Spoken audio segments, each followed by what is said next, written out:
I think the on-chain music platforms have already spearheaded this revolution of like music in general. Like how will music change in the upcoming digital era? And there's been an incredible amount of work. Like anyone listening to this, anyone who's been a part of this movement so far, like kudos to you guys for even starting this to get to a point where it is today.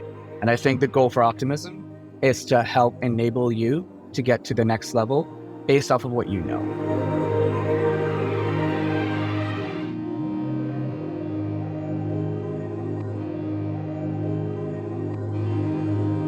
Episode 14 of Invest in Music with Binji from Optimism. We're here today to talk about the Optimism Collective. We talk about how artists can get involved with the grants program, retroactive public goods funding, and what it looks like for music to come to a layer 2.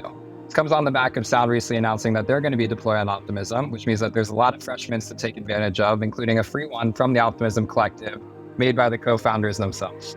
We got a lot to cover, so without further ado, let's get into it. But beforehand, just a reminder, you can collect this episode on investinmusic.xyz. It's the best way to support the podcast and the best way to support our guests. And so without further ado, let's get into it. Episode 14 of Invest in Music with Binji from Optimism. All right, we are back calling in live from Paris. We got Binji from Optimism here today. How are we feeling, man? Feeling great, man. I'm jealous you're in Paris. I'm in New York. Hanging out. It's been nice. Good summer. Excited for music.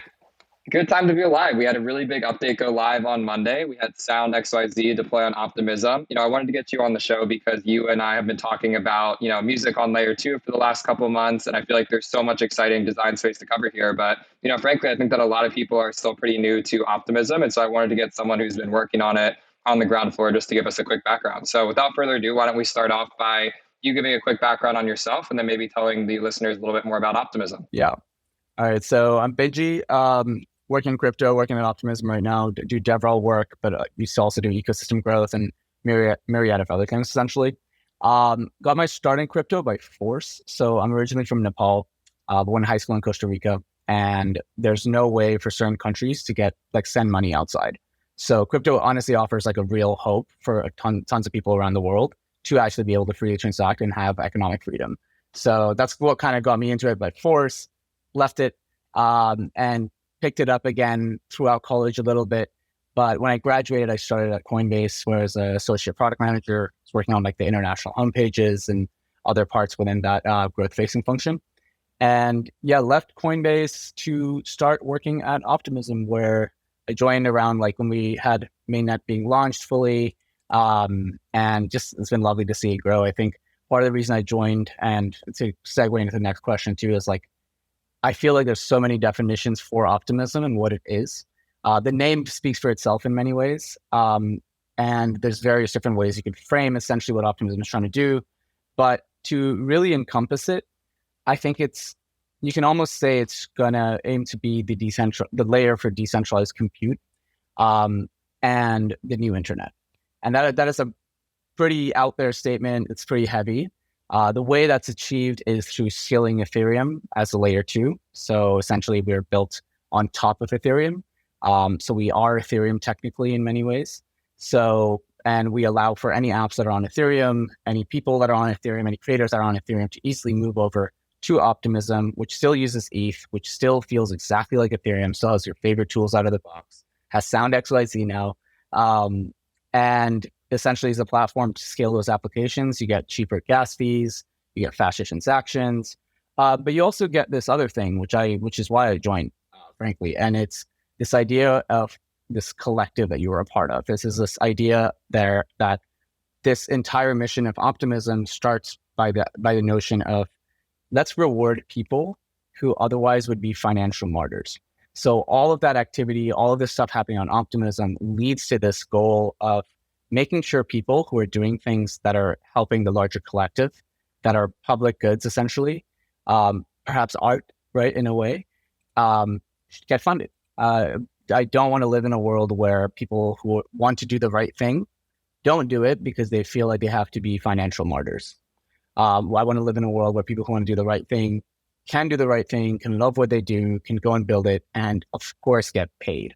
So that's essentially the goal of Optimism. We have a bunch of things like retroactive funding and a host of other initiatives. We have a DAO. I believe it's the largest DAO in crypto. And it's really, really exciting to see like creators come on happy to talk a little bit more in depth about like exactly what else is ongoing. We did some upgrades. We're working on this idea of the super chain as well. I should mention that. We're working on this idea of the super chain. So the OP stack is an open source code base, completely open source. It has been forked a bunch of times by various other rollups, various different like chains that it came to being. And we've always stuck to the ethos that we're going to continue building this as a public good that anyone can utilize and anyone can build off of. A lot of times, I think like towards the earlier stages, when I would speak to people about this, they'd be like, "Why are you doing this? Like, this is a competitive field. There's a lot of research in here. Like, why are you just giving away all your stuff for free?" And I think we realize why now a little more, right? Where Coinbase, when they decided they wanted to launch a rollup, they were looking around the entire space and they were like, okay, where do we go? Where should we build this off of? And if you're a company that's of that magnitude, you probably want to use a stack that's open source, that you can collaborate on, that you could become a contributor to. And that's what the OP stack is. So the OP stack is this open source code base that various different rollups will be using. So WorldCoin, Coinbase, to name a few, there's going to be a few more. Zora will be using the OP stack and a few others as well. So, what you get is this code base is not just being worked on by one team, but that's being worked on by multiple teams that can all contribute. Bringing back this like open source ethos to really superpower it. What you can expect from that is just massive, massive development. Like we will move at light speed. We launched this Bedrock thing that unlocks this whole world. So super, super excited to see what we can enable for music and what we can enable for artists through this pretty stacked team. The OP stack is very much blossoming into something wonderful. So. Totally.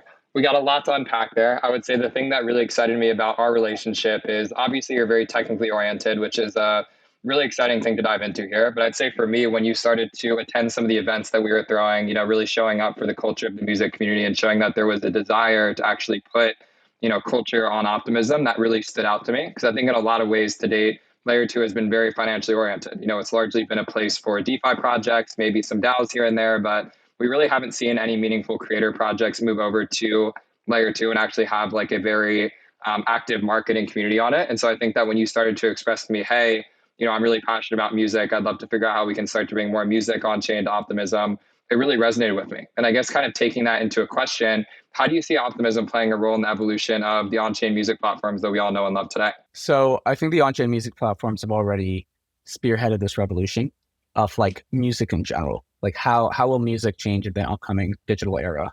And there's been an incredible amount of work. Like anyone listening to this, anyone who's been a part of this movement so far, like kudos to you guys for even starting this to get to a point where it is today. And I think the goal for Optimism is to help enable you to get to the next level based off of what you know. So part of this reason of the open source ethos, the public goods ethos, the DAO, all of that is, launching on Optimism isn't like, oh, we're doing this BD deal with this team, or like, oh, we're doing this like, a formalized process with a company. Launching on Optimism is you're launching on a place that like will genuinely enable you to grow your ecosystem and grow your like space out to your own accord. So that's what I'm very excited for. I think autonomy is the superpower here. I think there's this strong advantage that we've got this like group of minds who've been doing this for so long. And I feel like it's Optimism's responsibility at this point to help enable you to find success in the way that you already know.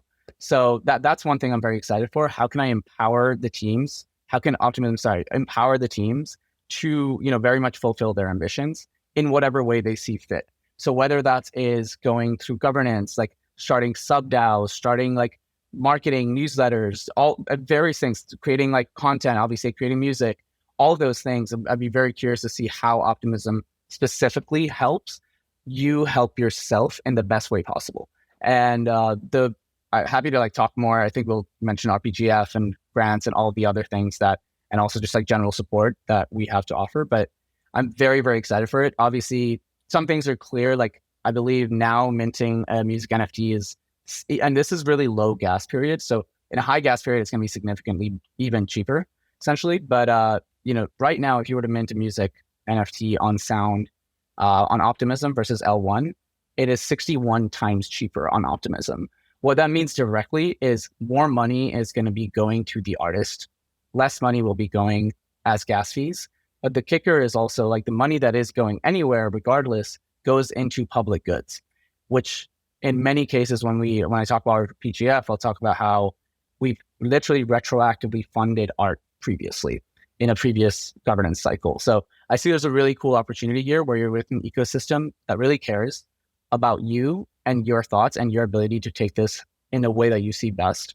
And you're also in an ecosystem that is a lot more efficient, right? Like it's just cheaper. It's just a little faster too. So I'm pretty excited. I'd be curious to know if, like, Cooper, when you were like looking at Optimism, when you're looking at L2s, like how are people feeling on the grounds, like when you guys were making this decision? Well, I don't want to speak for everyone here, but I'd say for me personally, it's very obvious that music needs layer 2 to achieve scale. You know, in the current market today, as you alluded to, you would go and buy a song on Sound for 0.002 ETH, and then you would spend 0.003 ETH in gas. And so many times you're spending more in gas than you were to actually collect the song itself.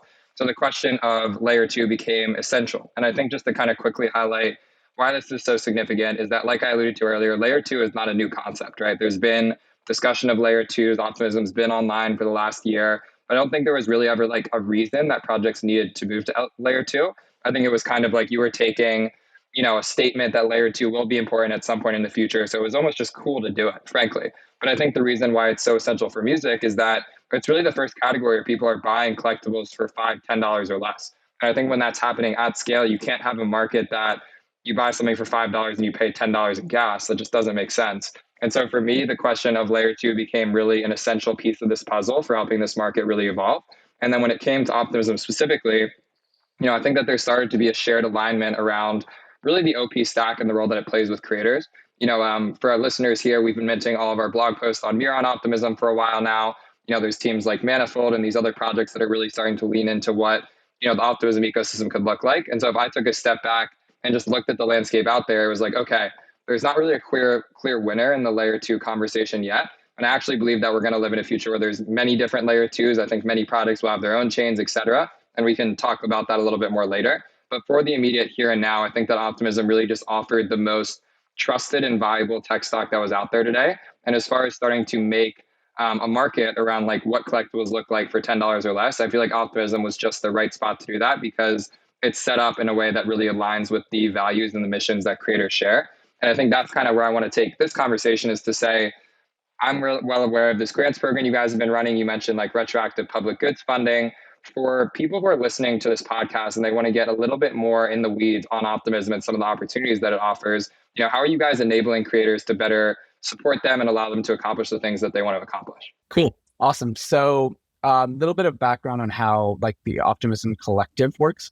So the Optimism Collective's mandate is to make public goods profitable, right? To give back to people who otherwise have been seen as financial martyrs, or otherwise may have left their hobbies, may have left their passions to pursue other things because the hobbies, the passions, the public goods they were making were not making the money. Our goal, overarching goal there is a belief that if we're able to incentivize and create, reward the builders on the grounds for making public goods, the entire ecosystem gets better. And a quick analogy that I would like to use, which will help me explain how the grant system works, how those decisions are made as well, is this idea of the fisherman story. So the fisherman story, and it goes into these ideas like Moloch, et cetera, if you're all familiar. But essentially, the fisherman story is, let's say a fisherman exists, and they go find this really cool place where suddenly there's a bunch of fish, the highest quality fish in the entire village. They start getting that fish, and then they're going to the market, and they're selling their fish. Soon other people catch on. So now there's other fishermen also in this area. Soon it really catches on. Now there's ships in this area. Everyone's making money. It's amazing, right? Like everyone is getting all this fish, like it's getting larger and larger. But suddenly one day, like a year later, after all this money or all this decadence that they've gotten, a year later, there's no fish anymore. The fish just disappeared. And why does that happen, right? When we look at a lot of societies, a lot of like businesses and economies today, that happens pretty consistently. It's like this thing exists, people extract, and then it goes.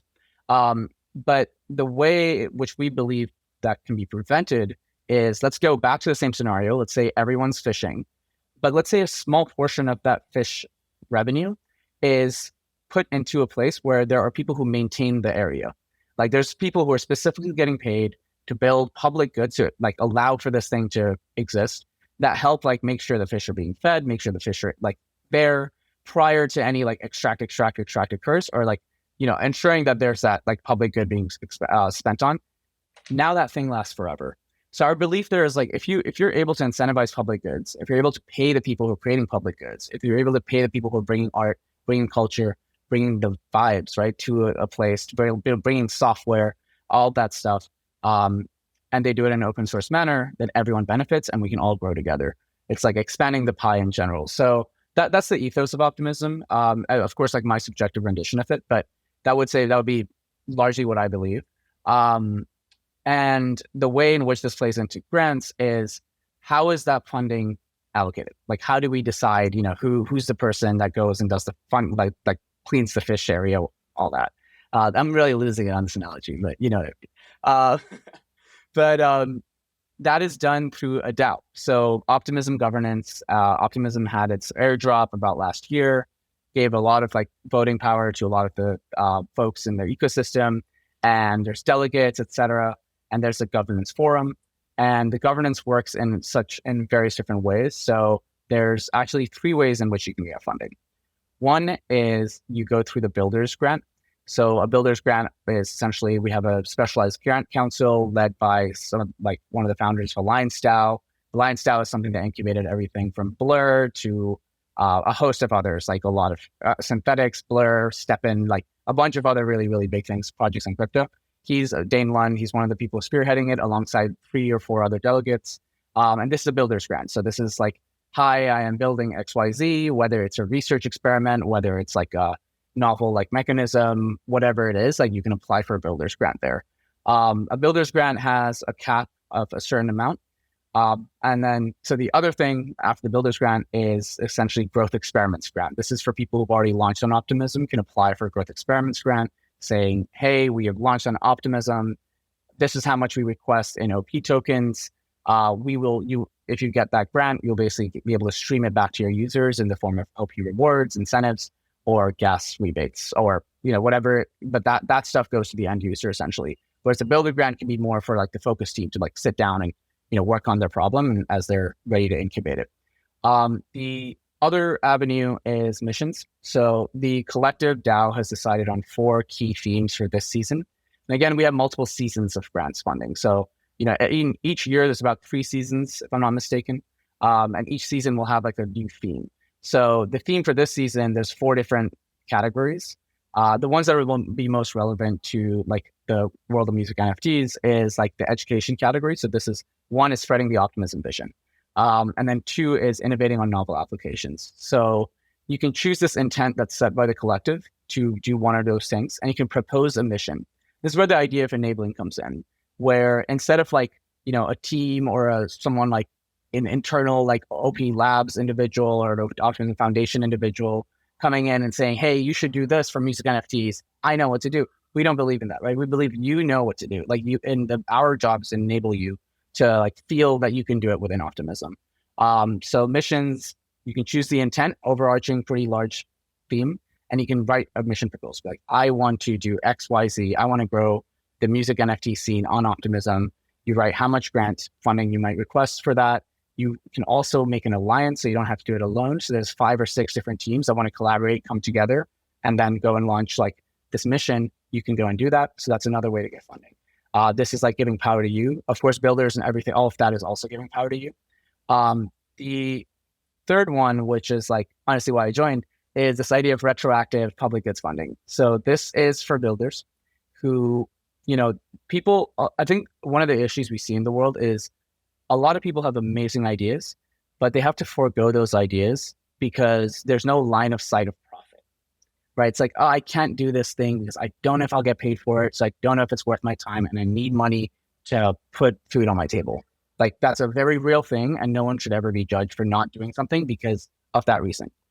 Optimism wants to eliminate that. Optimism wants you to feel like you can go and release your art, you can release your music, you can release your platform, you can release your educational tool, you can release your newsletter, you can do all of this stuff.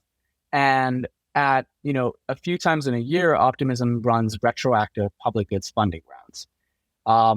What that means is once you've done something and once you've demonstrated impact, so let's say you launch a newsletter and it gets, some traction, there's people on it, you can nominate yourself or have someone nominate you for the next round of retroactive public goods funding and say, hey, I've done this. I have this many viewers. This is like, this is like you're getting a newsletter. You might not it might not be a paid newsletter. It might be a free thing. So you may not be making money this entire time.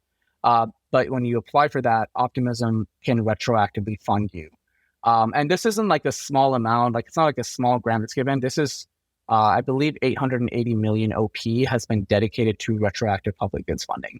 So it is a very large amount. The last round that we did was 10 million OP, of which 30% went to education, others went to apps, others went to public goods. So you got everything from like Solidity, like the programming language for Ethereum getting funded, to like an optimistic newsletter made by one of our Optimism ambassadors, which educates people about optimism. And the funding ranges could be pretty large and they can be pretty spread out, right? I think like the lowest amount of funding was probably 5,000 OP. The highest amount was 350,000 OP. So the range is large, but like, it's not a small size that's being given. In many ways, it's a pretty hefty grant. So those are some of the 3 ways that we currently do funding. I love that. And to unpack that a bit there, I'd say for people listening to this, if you're an artist that's listening here, I think there's an opportunity for you to team up with Optimism around your music and around building your community. I think if you're a company that's building on Optimism, there's an opportunity here to apply for some retroactive public goods funding. And I think really the thing that's interesting to me here is I come from like a governance DeFi DAO background. So to me, this topic of governance is very normal to me. I think the challenge here is that for most creators that have entered the space over the last year or two, creators and collectors, they've never been active in governance. Many people have never voted on a proposal on Snapshot. They've never delegated tokens to someone. They've never gone to a governance forum before. And so I think if we separate the 2 different pieces here, one, I think it's very obvious that if you're someone that's creating value for the Optimism ecosystem, there is a way for you to apply for a grant and get funding for doing the thing you said you're going to do. That is just like a cornerstone I think is really, really important to highlight here. But I think where we need to spend time educating and unpacking this for this next generation of creators and collectors is to say, what is governance? Like if I want to do this, like how do I actually get started? Where are the places that I go? What do I research? Like how do I become familiar with the governance process as a whole?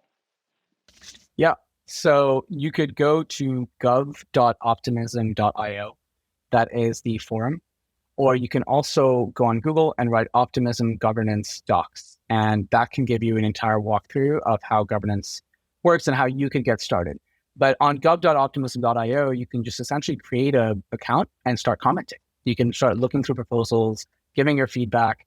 And over time, as you're more and more active, people may opt to delegate their tokens to you, which allows you to like vote on things as well. So essentially, there's multiple paths forward. I would recommend going to gov.optimism.io. And I would also recommend going to just Google and writing Optimism Governance Docs. It'll tell you the whole overview. Cooper, I can drop the link here as well if there's a way to share that afterwards. But that gives you a good guide on how governance works. The one thing I will note, which is like pretty different on governance with Optimism compared to other forms of governance that we see in crypto, so far is this idea of a bicameral system. So one of the issues that we've seen in the past with other initiatives within the realm of governance is when there's only one type of voting. Vitalik mentions this a lot, where he mentions like token-based voting. Solely having token-based voting can lead to some issues down the line for some DAOs, for example. And what was proposed by Optimism is this idea of having like obviously like token-based delegation and voting, but also setting up this second house. So we call that the Citizens House. And the Citizens House are elected individuals that can essentially become a citizen. And the way in which you become a citizen is you do things for Optimism. So what I mentioned earlier with grants, what I mentioned earlier with like, feedback on the forums, just being active in general, can allow you to like increase your trust tier. So a trust tier is basically like anyone who starts out first thing is in this first trust tier. And it's caps essentially to the amount of funding you can get. So I believe the first trust tier, the maximum funding someone can get is around 50K OP. As you go and continue doing things on the Optimism Collective, we will issue on-chain attestations to you to help boost and increase your reputation within the collective. Once you're at the top tier, essentially, and let's say you've been contributing to Optimism for some time, you've been doing a lot of stuff here, you've been helping the collective grow, the maximum funding you can get is 1 million OP. And if you think about that, like in various ways, it's like, you know, compare that is almost VC level funding without the, downsides in many ways of like having, you don't lose control essentially. So that's part of the thing with the collective is as you grow, as you continue contributing, you can do more and more with Optimism. So that's one thing that I think is pretty powerful. It's like a double based like voting system. So you can obviously go get tokens delegated to you and start voting today. But if you continue and keep staying within the Optimism Collective, you can become a Optimism citizen. The Optimism citizens can then there's like a two-house system essentially. I think one thing I'm really excited about is that I believe that on-chain music and the communities that are involved within this sector here are going to bring about an evolution of governance. If you go to that forum today, you're going to see a lot of DeFi projects. You're going to see a lot of DAOs. You're going to see a lot of people that have been active in on-chain governance for 3 to 5 years beforehand. I'm really curious to see what happens as more artists and collectors and music-facing projects start to become active in governance, because I think it's going to force us as a collective to really reevaluate like the barriers to entry when it comes to governance. And I think right now, it takes a very dedicated and specific type of person to really sit through that forum, understand the instructions on how to apply for a grant, understand what the process looks like. And I think all that process is there for a very good reason. But I think historically, one of the reasons why I personally believe that governance has not really caught on and been very attractive is because it's very complicated. And it takes someone that is very sophisticated. It takes someone that's very passionate about governance to be active in the first place. I think something that I'm excited to watch evolve here is making governance be more democratized. And what I mean by that is making it so that governance doesn't feel like a very overwhelming topic to get started. But if I'm an artist who has a project that I want to get funded, I don't need to become, a level 5 wizard on a governance forum to do it. Hopefully there are people, myself included, who can help to really educate people on how to step through those hurdles and be able to make effective decisions to get these people funded without them having to become super, super well-versed in what governance is in the first place. Agree. And I think that's one thing that I'm very, very excited for is the range of diversity that we'll be getting essentially of like opinions, perspectives, thoughts, and contributions through having like this culture of music NFTs enter Optimism. The downstream effects of that goes beyond one specific vertical. It goes into everything, right? Like it's like you bring the culture, you bring the media, you bring the art, you bring the governance, like tech advancements, all of these things which are needed for us all to hit this goal together, of making public goods profitable, of like reducing financial martyrdom, of like rewarding artists, rewarding builders who have like historically been foregone or historically have like not been getting paid. And collectively, like we all kind of work towards that goal in our own different ways. No matter what you're building or launching on Optimism, you are working towards that goal because the entire system of Optimism is working to that goal. So that's super exciting. I think like the GovTech part in particular is really great. If so essentially like the way Optimism grows, the way Optimism, like the super chain grows, a lot of this world happens through governance, right? Happens through this governance system. So we need to make it easier. And the way we make it easier, the way we make it like more digestible is by having all of these people from all these different parts of crypto in one room together, working together, collaborating, being able to do missions, being able to do proposals, being able to hang out, have fun, do events, like all that stuff, make music together, right? Like that is how we like form this collective that can then like be so much stronger when we all work together than if we had to do this apart. And I think one of the things that Optimism governance you'll notice is like the general music NFT scene will notice is it's a very, very, very collaborative. Even if like, right now it's like, oh, I don't see a link between DeFi and music NFTs or this thing and music. I'm willing to bet that we will, just because people are so proactive about helping and engaging with each other, and doing things together that might be new and might be interesting because they know that Optimism can be a fertile ground for like experimentation too. So, yeah, it's great. I'm a huge fan of that. I think we like making this stuff simpler is like super, super top of mind. If we want to scale to the rest of the world, if we want to get this vision out to the rest of the world, like it is very, very important. And a lot of our intents are actually, we have a GovTech, Gov accessibility mission as well. I'm fun. Nice. One thing that just came to mind there is if you take a step back and you look at the evolution of the Web3 market as a whole, it's really fascinating to me to watch the relationship between the technical advancements that are happening and then the cultural applications of that technology that make these markets exciting to the average person. And I mean, you look at ICOs in 2017, you look at DeFi Summer in 2019, you look at DAOs, and then you look at NFTs and PFP projects and whatnot. I think something that's really interesting to highlight here is that we've commonly seen that the largest influx in volumes actually don't necessarily come from like new technological advancements. They come from people using that technology in a way that's novel, that really like resonates with this new user in a very specific way. So I think for me specifically, it's like we could sit here on this episode and talk all about Optimism and why it's such a good technology stack, talk about like super chain, OT stack, all this crazy, amazing tech advancements that happen. But I think the question that I have here is, what does this actually manifest as? If you look at the previous cycles and you look at things like NFTs that ended up becoming the reason why so many people got wallets and came on chain, it's like, I think that layer two offers a new pocket, a new design space to really ask that question of what is the next thing that people are going to be excited to come on chain for. And I'm curious to hear if you have any intuition here about why and how Optimism might enable basically the next quote unquote bull market to come on the back of this technology. People come for various reasons. Like people come on chain, people come in crypto for various reasons. The people stay, like the people who are listening to this, you, myself being on this, other people who are on Twitter right now that are active, people on Farcaster, people who are launching music NFTs.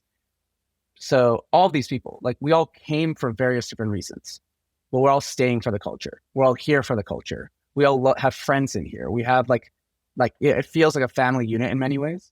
And I think a lot of thought has gone into, especially I see this in the music NFT space, of that idea of building culture. Like it's hard to put a metric behind things. Like I think in a bear market and like in bull markets, people usually opt in for like random metrics, like, oh, what's the TVL? What's the transaction speed? What's the, all this stuff. But when we really look at it, like, why is Ethereum where it is today? Like culture. Why is Bitcoin where it is today? It was a forum post that someone wrote.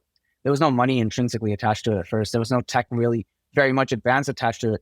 It wasn't like spread out. It didn't start huge, but people read it, believed in it, felt that mission, wanted to contribute, built stuff, and then it was like created in such a way that they were also able to get rewarded for it.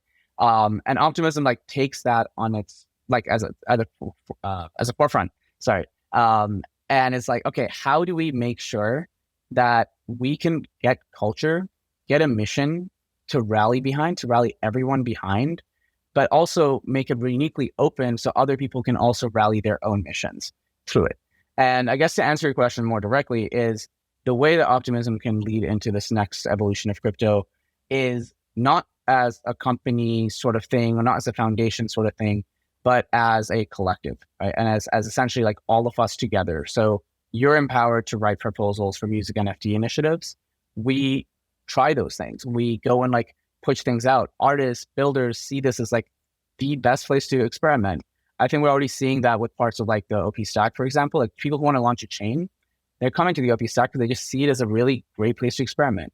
But how can we replicate that for culture? Like if it's like, if you want to launch an NFT, if you want to launch a music NFT, where would you launch it? Oh, you want to launch an Optimism, not just because the speeds are faster, like sure, but not because it's like cheaper, sure, but it's like because it's where everyone's doing it, because that's where the culture is, that's where the community is forming, that's where people are congregating, that's where people feel aligned on a mission beyond this like collective that's supporting them in various ways. One, obviously with a grant, but this also this idea of public goods funding.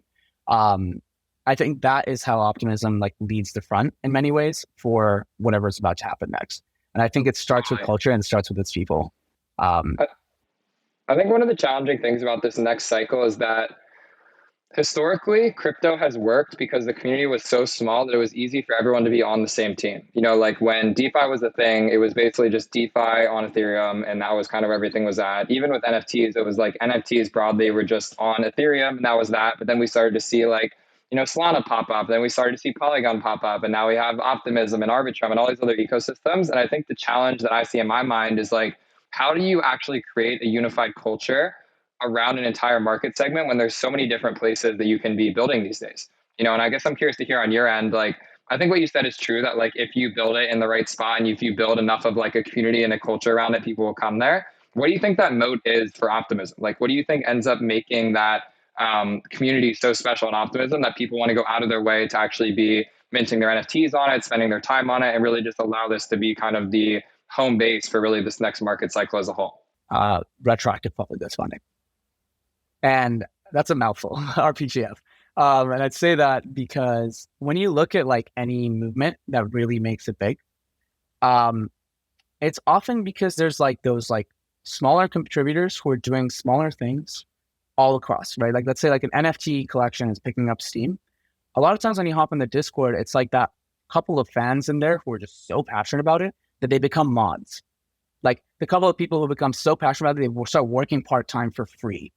The people who start writing articles on this stuff, people who start writing, like making YouTube videos, making content around it, people who start building open source tools in their meantime, in their free time. Optimism wins when those people are fully enabled, and Optimism's unique mission is to make sure that those people are fully enabled and see a path to get paid. So it's like, it's not just like one collection launching, but it's like a collection may be launching and there may be 20 different contributors doing 50 different things for that collection that historically they were just doing out of their goodness of their heart. They just felt it was like a nice thing to do. They felt empowered by it, but now they get paid. Like, I think that turning that incentive wheel is really, really, really powerful. And making sure that like all contributors have a path to success is really, really powerful. So like all these small dependencies, like I remember doing the NFT like bull run, there was a few things that were like just built randomly. Like someone would build like next drops or something, like where I can see what's dropping next week. Like it's a random website. It was relatively janky. Like it was clearly like kind of open source, like hacky project, but it was very helpful. Like that was awesome. That made the NFT ecosystem a bit easier to navigate. That helped a lot of people. That helped more people come on. Of course, like some of the projects listed there were a little wild, but anyway, like those sort of things I think are really, really helpful to kickstart an ecosystem. And if you can fund those things, more of those things exist, which make the whole thing better.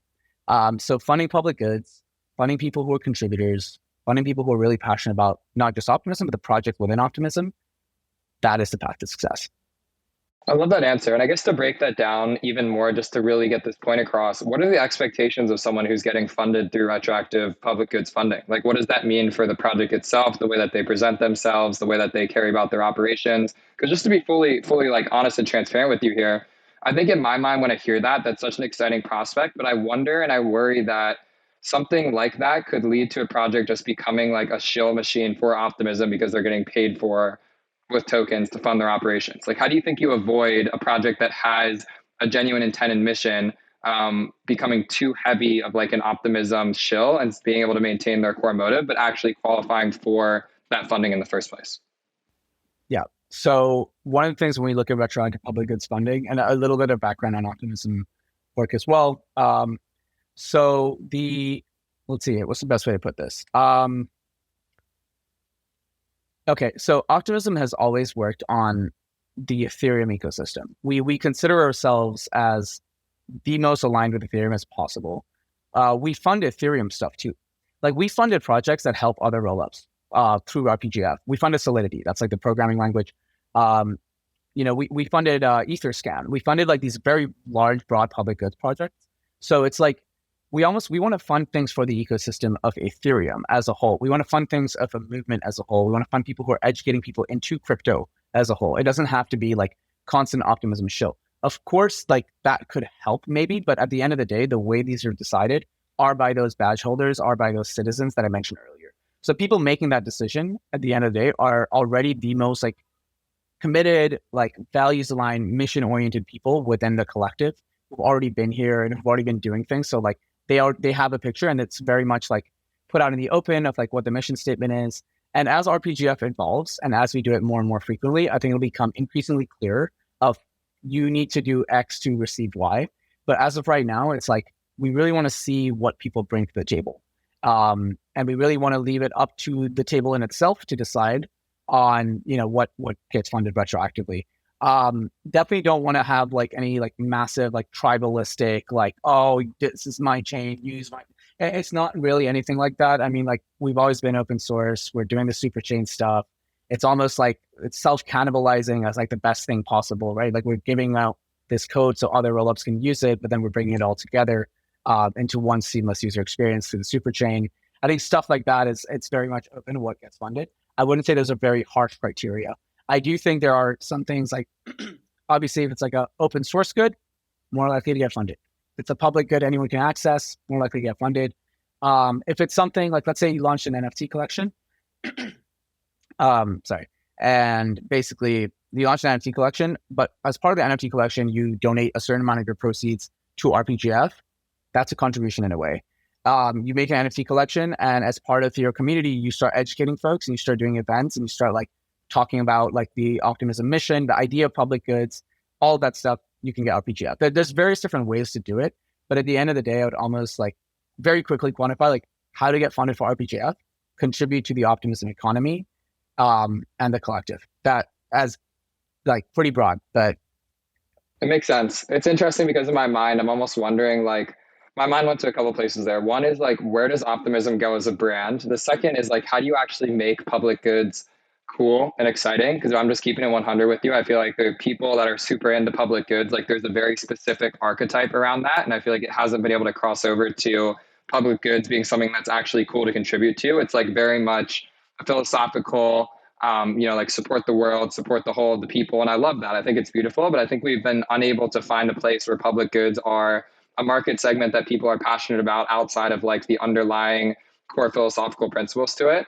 And it's very interesting to me. I think where I want to take this conversation next to though is we're at a pretty, pivotal point in like on-chain history. I think with the deployment of Sound on Optimism, to me, that really signals layer two is going to be here to stay, and it actually feels like it's the time in the world when like layer two becomes a real meaningful thing where it's no longer just a buzzword that people are talking about because this is where the world needs to go. It's like, no, like this is fundamentally necessary for the evolution of this space as a whole. And I guess I'm curious to hear if we zoom out 3 to 5 years, how do you see layer two playing a wider role in sort of the history of on-chain culture and really the provenance of digital collectibles as a whole? Yep. So I do want to answer your previous statement a little bit, just like really quickly. I do agree with that. I think the public goods space has been, like when you hear public goods, like what does that really mean? I think part of this Optimism Collective movement is to change that, where a public good can have broader definitions than what may have been put onto it previously. And as we do more RPGF and as more creators get funded through RPGF, it'll change the narrative a little bit to be like, oh shit, like I also qualify like for public goods for doing X thing. And I'm excited to see that turn out. As for L2's part of history culture, I think it's an unblocker. I think at the end of the day, like what is a layer two doing? It's scaling this concept that we all know and love. Like we're already here. We already know what NFTs provide as value. We already know what music NFTs, the mission is, but we have some blockers, like, whether it's gas fees or whether it's usability, or whether it's onboarding. Like there's a bunch of different things that may be blockers today that L2s are uniquely positioned to fix. So Optimism has already fixed two things, right? The speed has been fixed.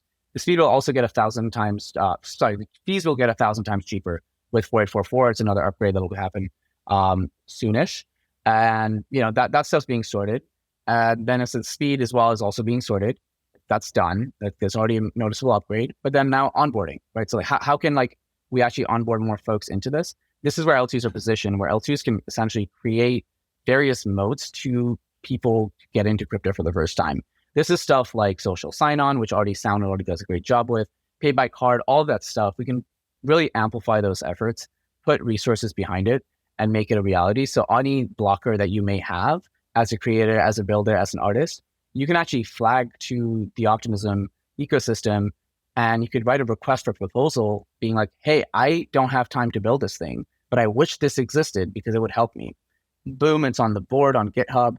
Someone's going to pick it up. There's a bounty behind it. That stuff gets built and your thing is not blocked anymore. I think it's uniquely positioned to be able to have like the creators and the builders influence the trajectory of an entire ecosystem and in turn Ethereum as a whole.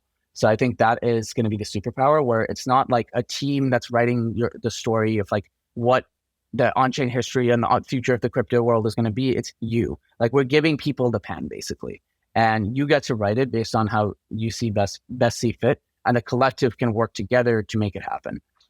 Which I think it's largely unblocking. But it's really exciting to me to think about the next generation of collectors buying their first NFT on layer two. And I think that the challenge I always ask myself is, we in crypto get so excited about terms like layer two, about like, optimism as a technological layer, et cetera. And I'm just like, yo, I think that most people are probably never going to have any clue what that is. I think they're just going to collect and it just happens to be on layer two. And so there's always this challenge to me. It goes back to what I said before about optimism as a brand, because optimism as a brand to me largely stands for accessibility. It largely stands for like, the new next generation of crypto consumers being able to unlock and unblock, collecting at scale, like you said to me. But it's really challenging to think about how to actually get there. Because if I tie it back to my last point around like the last time that public goods, in my opinion, were cool was like Gitcoin grants, right? And it was like kind of this awareness that the community has that we're going to collectively fund new and emerging projects in the space. Didn't really matter what type of projects they were. It was like, hey, if you're a part of the Ethereum community and you want to get funded, but maybe you're not like a venture backed business that doesn't have product market fit,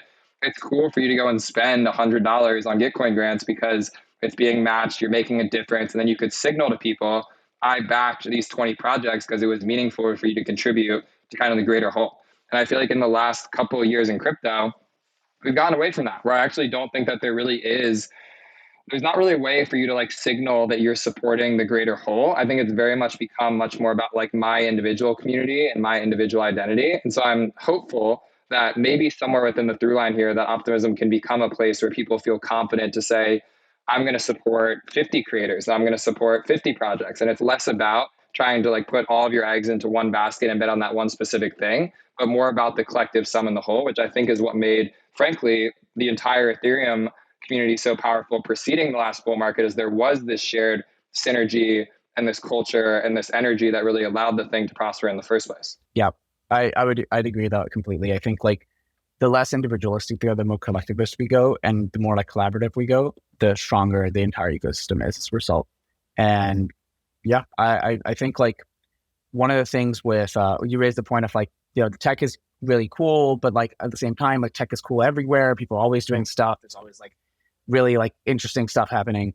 Optimism is at the forefront in many tech things. So we're gonna do ZK, all that fun stuff. But like what's really important is like the vibes, and it's for lack of a better word, right? Like I think like how do people feel when they're on optimism? How heard is this mission? Like when people hear optimism, do they know that what the larger mission of optimism is?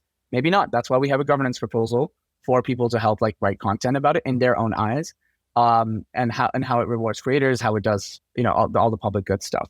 I think like parts of that emerge by fostering a community where we have some use cases where we see people like us doing something and getting rewarded for it by the collective, so that it feels that the collective cares about like our community in general. So one way to put that is like, if the Optimism Collective was only funding like tech, then an artist may look at that and be like, oh, that's not for me. Like that's why would I even spend any time on it? But once the artists themselves see like, oh shit, like they're also funding arts, they're also funding NFTs. Damn, like this retroactive thing is actually working. It's actually all encompassing. They're actually just funding anyone who doesn't want to be a financial martyr for doing the right thing, for doing what they love. That's awesome. Let's go. And then it grows that way. So I think it's like that culture setting, having some examples out, especially right now, it's so early for music NFTs on Optimism, that I think we can get like a few people to really feel like buy into this vision, feel it. Happy to always lend an ear. Like my calendar will always be open to anyone who wants to talk about this stuff. And yeah, just like feel like they can get a start here, work with the governance, work with the collective, and get some test cases to prove to the world that like this is for you. This is not a mandate for one particular type of thing. This is for everyone. Our goal is to, in many ways, just like upgrade capitalism. Let's make this thing better. Let's allow people to be successful. Let's allow people to make money, but let's not forget to reward people who have been here, who have been building the public goods on the ground in which we stand on. And let's create an ecosystem that's like unlike any other in many ways, like governance and tech and vibes and in merch too, by the way. This is some fire Optimism merch I got today. If you guys want some, we got a merch store, all that fun stuff. But if you listen this deep into the podcast, DM Binji for a discount code on merchandise. That's basically what he's saying right there. I think something that just came to mind for me is part of the reason why I like Optimism, honestly, a large reason why, is that it's really home to like on-chain native culture. And I think right now there's kind of like a land grab happening where different crypto projects are trying to align themselves with the biggest brands in the world today and kind of prove credibility because you're working with this huge name that everyone's heard of in the world today. And I've been very vocal about this, but I actually think that the teams that lean more into the next generation of culture and the brands that are developing now that will become hallmark brands in the future, I think there's something very special about that. When I look at Optimism, obviously there is, there's partnerships with people like Coinbase, but it's not like, if I'm just being very blunt here, it's not like Optimism's going out and trying to sign like every major fashion brand or like sports brand, et cetera. It's like we're going to build the next generation of music brands and creator brands and all this kind of stuff. And I think for someone like myself that's really built such a career on the back of like on-chain culture in the first place, it really does feel like the genuine next evolution of where I think a lot of these things can start to come to fruition. Yeah, thanks for saying that, man. I think like from the outside, it may seem like, oh, like, they're doing this like really like partnership heavy deal signing thing. It's none of that. People are just coming. Like people are just coming because they see it as open. People are coming because they see the ethos, they see the value in it. And I think there's power in that. And we would always want to reward and be like massive vocal proponents of homegrown optimists, right? People who are building the next generation of things. Like I think crypto has its downside sometimes when we get overly reliant on incumbents, where it's like seen as a fancy headline to say like this is happening in blockchain now, and it's like that's awesome. I think it onboards a lot of folks. I think it's really interesting. But my question is like, is that what we want to build at scale? Do we not want to give new people a chance? Do we not want to give new artists a chance? Do we not want to give new like marketplaces a chance, like new places to release music? Like that is what in my mind what like the ethos of crypto is. And that is what Optimism puts its backing behind, not just in words, but in its money too. So I think there's like the larger mission, which is super exciting. And I fully all for on-chain native naturally emergent communities as well. Like one other community that's naturally emergent is on-chain gaming. Like there's just a bunch of people who are building on-chain gaming solutions on Optimism. Someone built Minecraft-esque thing on-chain, like a voxel world on-chain. It's pretty cool. But yeah. I think part of the challenge for me is that the abstraction of crypto is always such a fascinating topic to me because I do think it's fundamentally important that people know that they're on chain, even if they don't know why or how they're on chain. And I think that an issue I see broadly with this, solution to just work with the biggest brands in the world is that the biggest brands in the world often really dismiss the on-chain nature of things. Like it's almost like they try and push away the fact that something's on-chain to be forward with technology, but dismiss that this is on-chain in the first place. And so I think even from like a framing perspective, you've noticed that I've started to use the word NFT a lot less. I use the word on-chain a lot more now. And I think the intention behind that is that the reason why this is exciting is because on-chain is the new online. It's something that Jacob said previously in his blog post. And I think that when it comes to defining the next generation of culture, I think it's important for you to recognize that you are on chain. Like in the same way that it was cool and fashionable to be on Twitter or Instagram at the start of social media because you were online, it's kind of like, what does that mean when you're on chain now? And in a lot of ways, I think that the difficult part for Optimism is that there's just not a lot of cool brands in crypto. I'm going to keep 100 with you, man. There's not many brands at all that people know in the mainstream. The brands that people do know in the mainstream, things like Bored Apes, et cetera, have typically not had the best reputation. And that's no slight on the founding team. They're fantastic. It's just like the public perception of crypto brands right now is terrible. It's just terrible. Like there's no brands that people like really go to bat for. Like, oh, I love that company. I love that brand. They always do a great job. They work with great, celebrities, creators, et cetera. We're in this weird void here where it's like, there are no cool crypto brands. Like if I'm being extremely oversimplified here. And I think that the challenge for Optimism is how does Optimism use this underlying system it's built to create and empower the next generation of cool crypto brands? And if we can figure out how to do that, I think that that is really the answer to the question that I asked earlier, which is to say, how do we win this next market cycle? And I think it really is just creating cool brands that just happen to be on chain in the first place. I agree. I think like one of the big things there is like, how do you make a cool brand? I think number one is you make it accessible. What is accessible in NFT in crypto right now? Let's see DeFi. I don't know if a lot of people like my mom would use DeFi, my dad wouldn't use DeFi yet, right? Like they're just not very technical. NFTs at its current state, it's a little hard to grasp the mental model beyond that. But music NFTs, holy shit! Everyone knows music. Everyone understands music. Musicians are cool.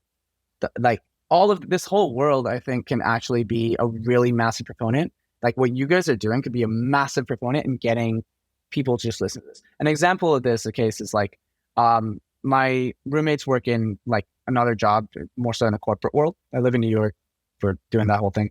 And they, they're not huge fans. They've never bought NFTs. They've like tried DeFi, but nothing crazy. I've been, not for lack of trying, by the way. I've been trying. But I've started sending them sound music links. Like, I heard a cool Loners track. I was like, hey, check this out. And they started listening to it. That is the first time I've seen them use crypto for pure enjoyment. In fact, my friend sent me another link to another song. Now, like, that is how I think like this whole ecosystem go to the next level, is like, how can we send something to somebody that they think is so fucking cool that just happens to be on chain? And, they're not obsessing over like the terminology or what token it's being used. Like, they're just like, yo, this is dope. I want to listen to it. Here I am. Oh shit, I can collect it too. Amazing. I think that is a natural progression. I actually think like music NFTs are one of the biggest outlets on which that can happen. So that's a test example that happened in my life. And I'm 100% sure there's going to be more and more of that, especially as this grows, especially as we're able to bring in more creators. Hopefully Optimism can help the music NFT movement bring more musicians in, get more content, get more different types of music, all of that stuff. And really like, get my roommate's playlist all like chalked up. I think that is one of the coolest ways to go on chain. Yeah, like I'm super excited. Like generally, like that is like probably, and I've tried.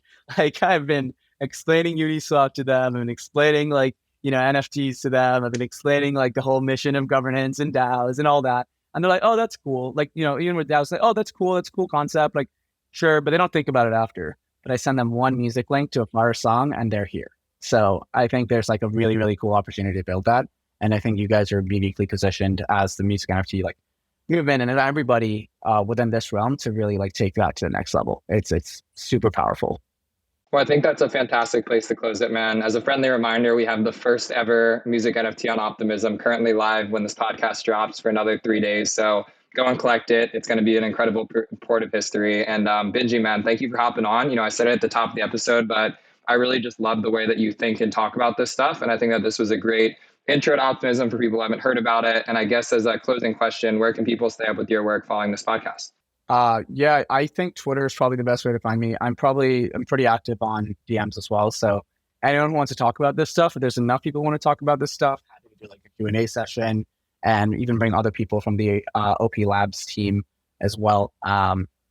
So I'm pumped, and I'll keep sharing links on like if you guys want other cool stuff from Optimism, like merch, etc. We have some like this is the power of the community side, right? Like why the public good thing works is because we have people who are making really fire, and like honestly they're fire, like t-shirts that anyone can buy, and they have a path to get retroactively funded. And it's like this ecosystem grows in culture as well, as more people feel like, oh, I can do stuff for the Optimism Collective, and I can get paid for doing it. There's a light at the end of the tunnel. It's exciting. I love it, man. And well, yeah, thank you. I think one last thing is like on the whole, like Cooper, when I first met you, I think this is what came to mind is people come to blockchains for multiple reasons, but they stay for the culture. So thank you guys. And thank you for like really leading the charge here. Really appreciate it. And yeah, stay optimistic. L2 summer, baby. Let's get it. Let's go. Love it. Thank you, man. All right, everyone. We'll talk to you guys soon. Thank you for tuning in. Cheers.